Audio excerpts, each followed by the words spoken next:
In April of 2015, Fairwind's chief engineer Arnie Gunderson and the Fairwind's crew headed to Quebec City for the World Uranium Symposium.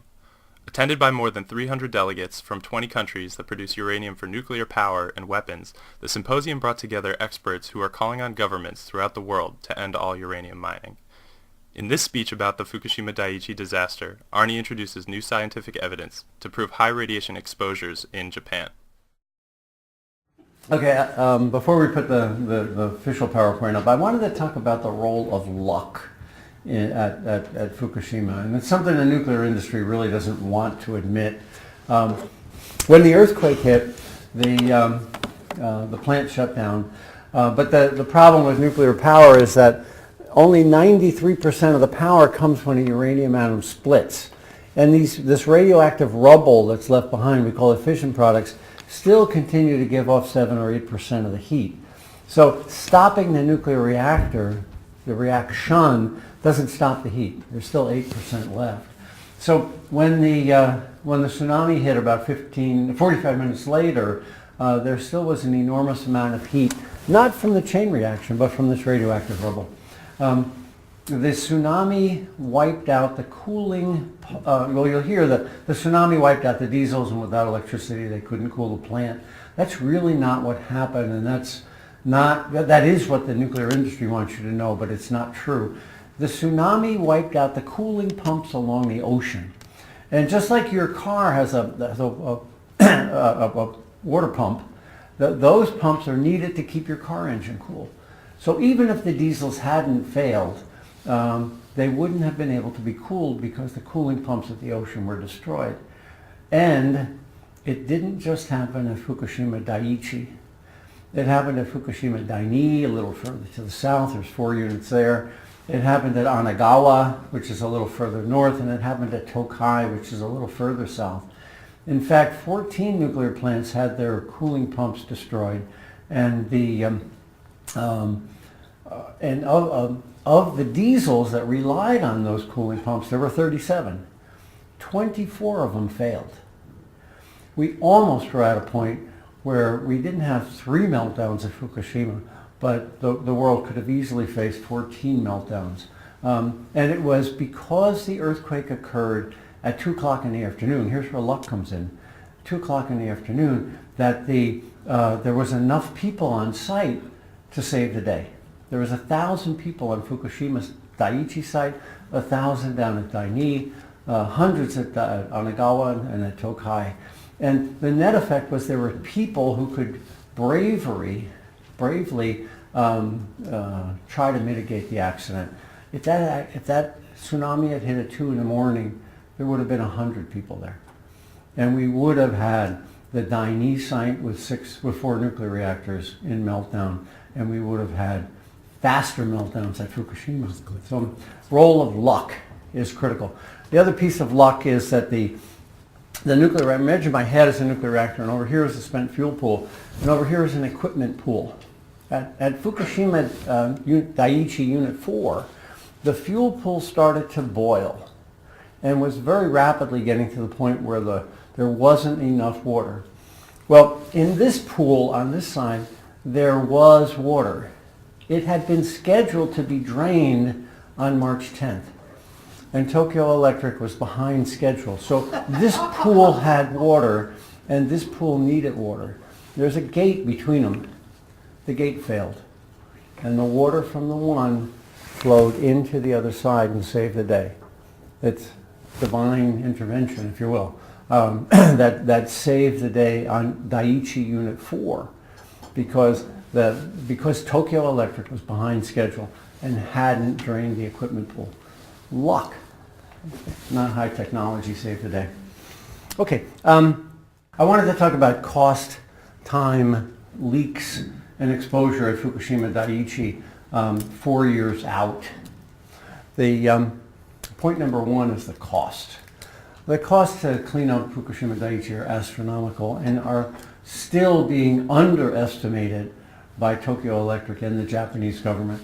I said when I was at the Japanese Press Club 11 months after the accident that this was a $500 billion problem. And Tokyo Electric is finally admitting that it might be 100 billion. So we now have the same number of zeros, at least in our answer, but they are not coming out and making an estimate of the total cost. And I think it's because they want to start up all the other reactors. And if people really thought that there was a $500 billion liability, that would cause the average Japanese to say, why are we trying to do this again? So costs are skyrocketing, and related to that is nobody really knows how long it's going to take to clean this up. I did decommissioning as a business when I was in the nuclear industry, and the problems at Fukushima Daiichi are not even worse, they're unimaginably worse than at 3 Mile Island. At 3 Mile Island we had pictures of what the nuclear core looked like in less than 2 years after the accident. But at Daiichi we can't even get near the nuclear core. And water is continuing to enter the building, and this is a problem that no one has any idea how to stop yet. So until you come up with a theory on how to stop the accident, the time is unknown. And I'll use Chernobyl as an example. Chernobyl's out there at about $500 billion, and that core never hit groundwater. That core stayed in the building, and it remained dry. So we have 3 nuclear cores in contact with groundwater. So neither the time nor the cost are known. And the Japanese and TEPCO, hand in glove, want to assure the world that the situation's under control. It is not. We have a $500 billion problem that may take 200 years to solve. And if the Japanese knew that, they would not want to start up the remaining reactors. The next point is that Fukushima continues to bleed into the Pacific. And this was known, I was saying it in April 2011. Some key Japanese were also saying it in April 2011. This should not be a surprise to anyone. Until the bleeding stops, the healing can't begin. Now, just last week, Woods Hole announced a study that showed that, about as much as 7 becquerels, and a becquerel is a disintegration in a cubic meter. So think of a cubic meter, right about that, and there would be 7 atoms disintegrating every second. Think of 7 flashes of light every second for hundreds of years to come are in the Pacific Ocean right now. Now, this is the press release. They called it trace amounts. I don't call 7 becquerels in a cubic meter a trace amount. It could be a lot worse, but that's significant and measurable, and it's just the beginning of the onslaught. This is the most fascinating slide. This comes from Ian Goddard. There was a study in 2012 that predicted how much radiation was going to get to the west coast of British Columbia. At this point in time, the study in 2012 was 29 times lower than what they actually measured. So scientists have no clue how to measure what's transporting through the ocean. And that studies 2 years ago are already wrong by essentially a factor of 30. So if we believe the scientists in 2012, whose real goal was to downplay the significance of the damage to the Pacific Ocean, it's in fact 29 times worse than predicted. So the last piece of this is a critical study that just came out, and Dr. Kaltofen has agreed that I can be the person to announce it to the world. I believe that the exposures in Japan are grossly underestimated. You see everybody walking around with their radiation detector and measuring atmospheric gamma rays, but that's not where the problem lies. Dr. Kaltofen wrote this peer-reviewed report, and down the bottom, you can get it online. It's 170 pages long. That's out on the Worcester Polytechnic website.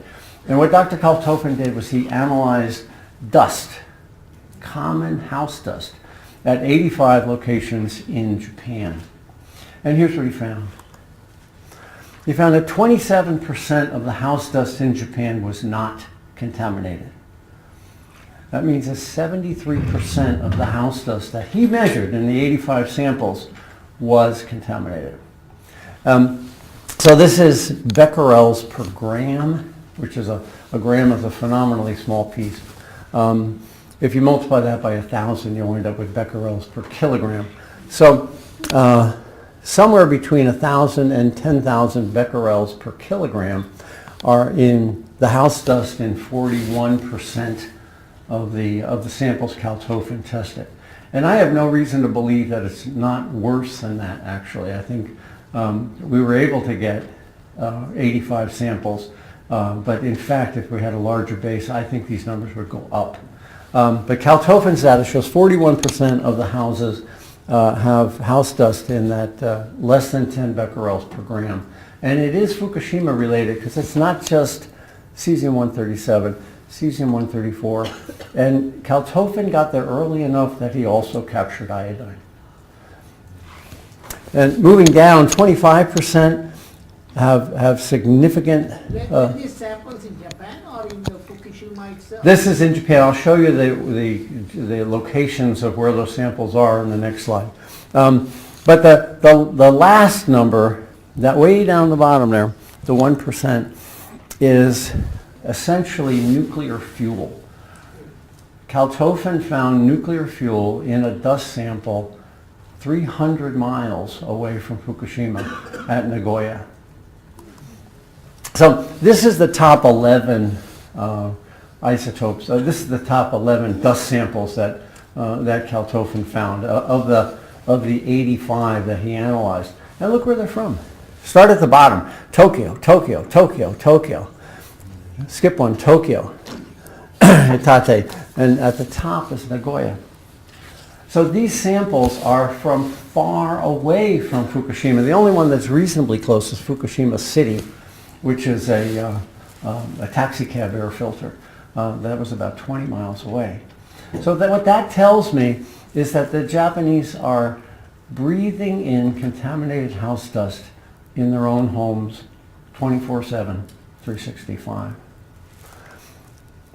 We also analyzed kids' shoes, and these are American shoes on the right, and the samples from the Fukushima prefecture on the left. What do kids do? They tie their shoelaces, they put their hands in their mouth, and one can expect incredible internal contamination from what they're breathing and what they're touching.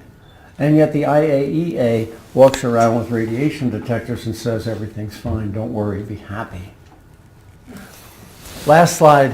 This is the Nagoya dust sample. There's one other piece of the Nagoya dust sample, and it's a perfect sphere. Now what does that mean? That means it was so hot when it left the nuclear reactor that it condensed, essentially like a drop of rain. And that shows that it was essentially hot nuclear fuel that we captured in Nagoya. So my bottom line is that I have said for the last 4 years that I think somewhere between 100,000 and 1 million Japanese are eventually going to get cancer from this accident.